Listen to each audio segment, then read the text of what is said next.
my presentation is about the power of PowerPoint. We all use PowerPoint. Is there anyone in the room who doesn't use PowerPoint?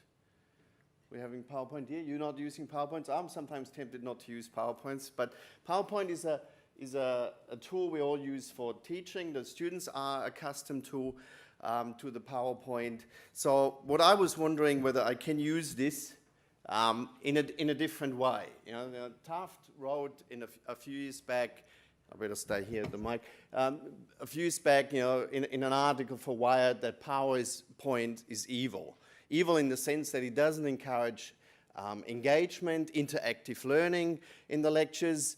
You know, that, you know, power corrupts using PowerPoints. You know, there must be some better ways. I thought, you know, to increase student engagement, I want to use PowerPoint, you know, to increase the student engagement, rather than actually having PowerPoints as a form of, you know, making them interactive, having a sort of entertainment show with nice videos and links to websites and other things, that they actually are using PowerPoints as a tool to make it more interactive for them. Yeah? So my idea was to make PowerPoint more powerful, rather than actually just as a presentation tool, using it as an instrument, you know, in student engagement. So quickly, I mean, this talk is sort of, you know, about the PowerPoint, the point of PowerPoint, and you know, the power behind it. So, you know, the background, I teach a course called Governance and Sustainable Development. And as part of the assignments, they have to do what I call my uni portfolio, with different issues on my uni, discussion boards. They can put up a glossary entry and others. And one part of this was going through lecture modules and do lecture preparation in form of a PowerPoint, you know, and bring this. I mean, it's just-in-time teaching. I'll come to this in a second. So it was. I had an end-of-course survey and a focus group about this approach to increase student engagement. So, you know, it's about, we had this with Colin, just-in-time teaching. They had 3 slides before up that do go through the lecture modules. There's short videos, the learning objectives, mini lectures by me about the concept, some web links, some short policy briefs. Go through that. Then they have 3 slides with some general questions. What's the importance of community for local governance around sustainable development, and questions like that to address these questions.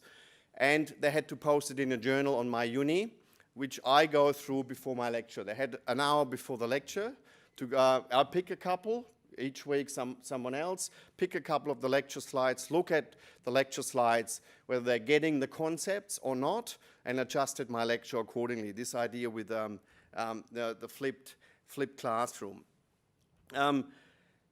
So when in the lecture, I used these slides I picked from students, you know, to make some points. There were first buzz groups for a few minutes, where students had to discuss the 3 questions together.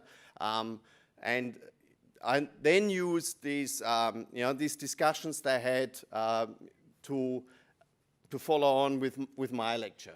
And after, so I only have about 20 minutes lecture presentation. We had a bus group. We talked about what was wrong in the concepts from the student slides, and then I presented my lecture with adjustment, you know, answering some of the questions they had, and that was the lecture. And after the lecture, they had to do a quiz at the end of the week. And instead of, that was different to the just-in-time teaching, where you usually have the quiz, like Colin did, straight after the module. I thought I'd do it after the lecture to see actually whether they have learned something. So I did the quiz at the end of the week, which was part of this My Uni portfolio. And I just want to show you the sort of the findings of this approach. I mean, it sort of showed, you know, that the pre-lecture PowerPoint helped with the student understanding the lectures. You know, it was about, you know, I had 54, 55 taking the survey out of, I had 94 last year in this course. So about 60%, over 60% thought it helped them with understanding the lecture material.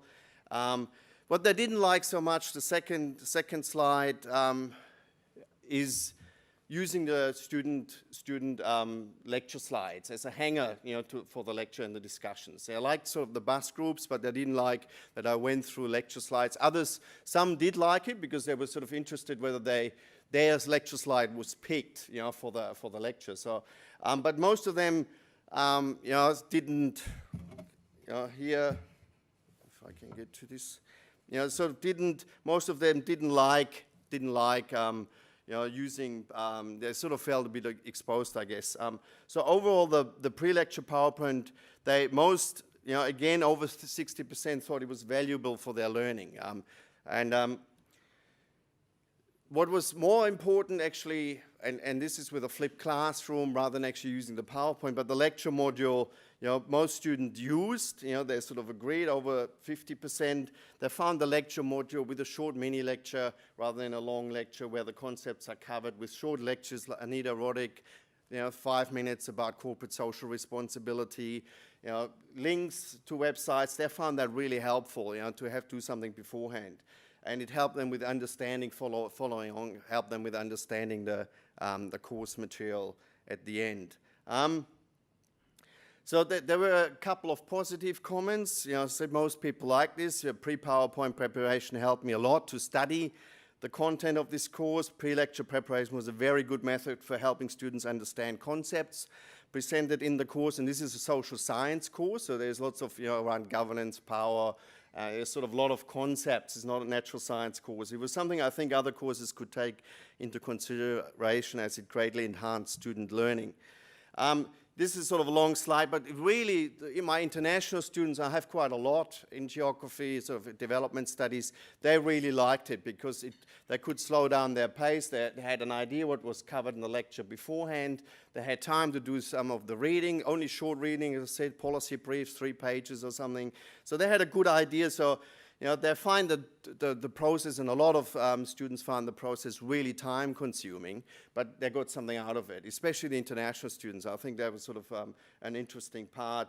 You know, it's like the last line in the second slide is the reading exercise for me because I can't read at normal speed, and it made me understand better about the lecture information beforehand. So they found that really valuable. To do pre-lecture preparation and having these lecture modules, as I said before. Others, you know, you always have some that thought it's a waste of time. You know, I never looked at it again. They had to do that as part of the MyUni portfolio.